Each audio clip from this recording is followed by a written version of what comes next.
kan begitu. Memuntahkan dalam arti ini, hapus namanya dari kitab kehidupan. Itu artinya.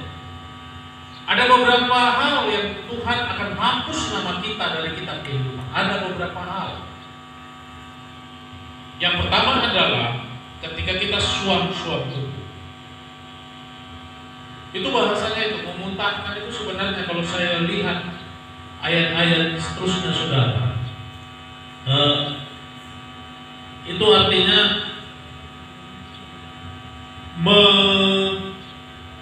menghapus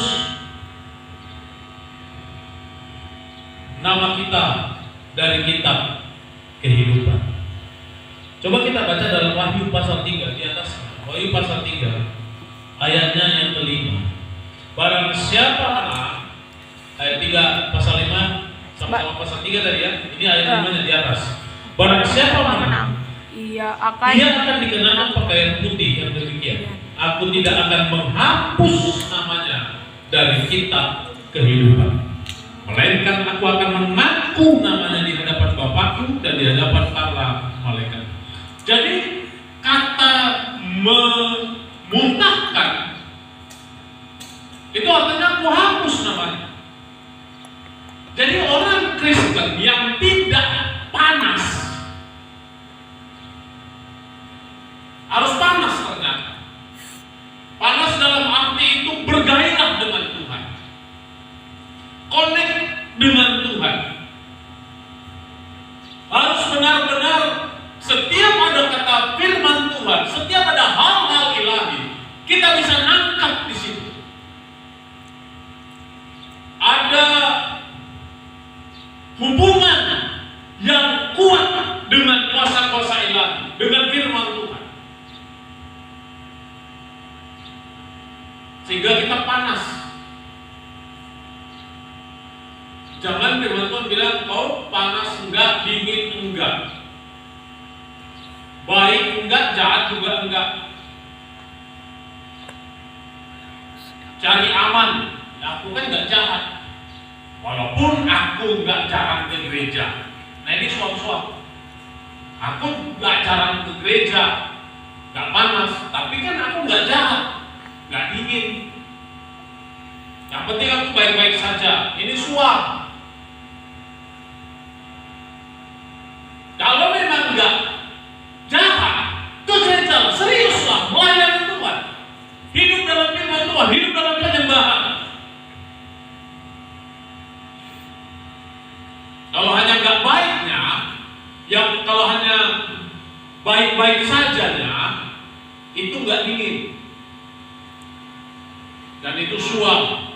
Firman Tuhan berkata, kau tidak dingin dan tidak panas, maka akan kuhapus namamu dari kitab kehidupan. Jadi satu yang membuat kita terhapus nama kita dari kitab kehidupan, walaupun kita orang percaya, adalah ketika kita suam. Jangan seperti itu. Amin. Amin. Apa yang membuat kita suam? Kadang-kadang dunia ini membuat kita suam.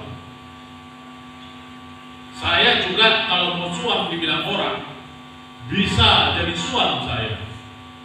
Karena apa saudara? Cara pandang dunia dengan cara pandang ilahi itu berbeda. Dan kita harus hidup dalam cara pandang ilahi. Sementara kita mau berjalan terus dalam hidup dalam dunia. Jadi bagaimana?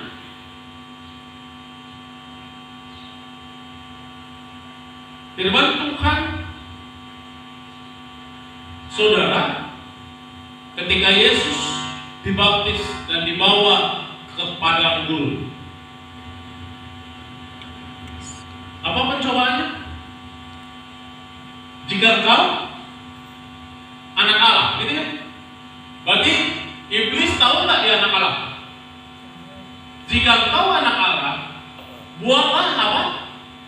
Batu ini menjadi roti. Tahu artinya itu apa? Dunia ngomong seperti seolah begini. Kalau kau hamba Tuhan, kayak inilah. Kalau kau memang orang Kristen, beginilah. Kayalah kau, baguslah inimu.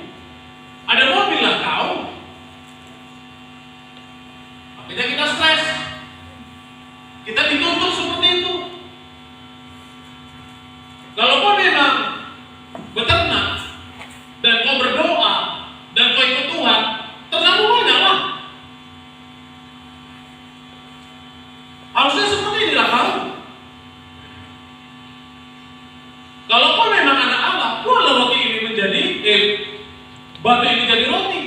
Harus ada tanda. Iblis ngomong seperti itu. Nah, kalau kita mau, dia siap itu nanti akan seperti ini, akan terus seperti itu, dan kita akan mengikuti iblis. Jadi ketika ada hal kita anak Tuhan, kita orang percaya, kadang-kadang dituntut seperti itu. Makanya kita bukan sama seperti saya katakan, kita bukan ada berkata suara rakyat, suara Tuhan,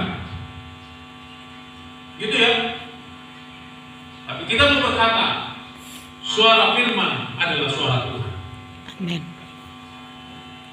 Mau orang ngomong banyak dan menganggap suara yang banyak adalah mayoritas itu suara kebenaran dan suara Tuhan, tidak.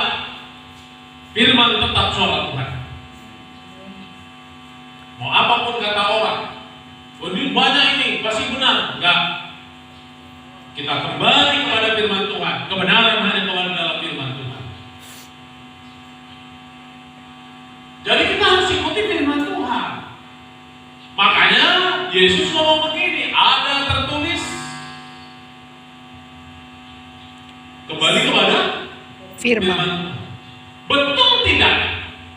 Kalau kita orang percaya Yesus orang penuh kuasa, bisa nggak dibuat roti bisa dibuat nggak batu jadi roti? Bisa. Tapi dia dengan rendah hati berkata, ada tertulis, aku bisa, tetapi aku hidup apa yang dikatakan Bapa.